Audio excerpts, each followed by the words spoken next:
there is a habit, and this is, I've mentioned this, it's a habit in our psyche, and you can see it in some versions of Buddhism, to really emphasize the dukkha or suffering part, and not so much the joys, not so much the what's possible. I mean, we get pretty riveted on being afraid of making mistakes, and on it can get grim.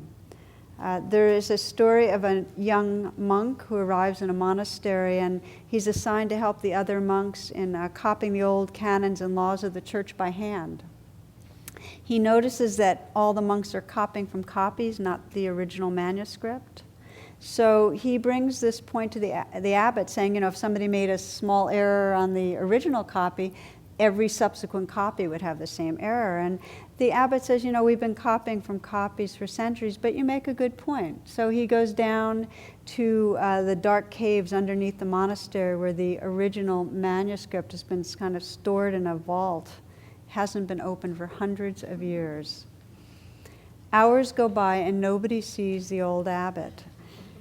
Eventually, the young monk gets worried and goes downstairs to look for him, and he sees him banging his head against the wall and crying uncontrollably. The young monk asks the old abbot, "Father, Father, what's wrong?" And in a choking voice, the old abbot replies, "The word is celebrate."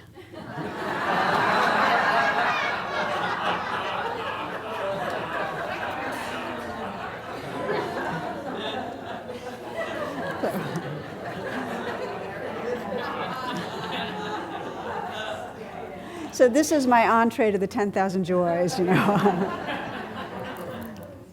So it's, of course, not about in any way denying suffering. And the reason the Buddha started the first noble truth is to acknowledge the reality that there is suffering in life. Not that all of life is suffering, but suffering is a part of life, meaning there is discontent, there is dissatisfaction. There is a sense of separateness and something's not right. To acknowledge that is absolutely necessary if we're going to open to what's real. And as we deepen our attention, we discover that there is a tremendous beauty that is here if we have the eyes to look at it.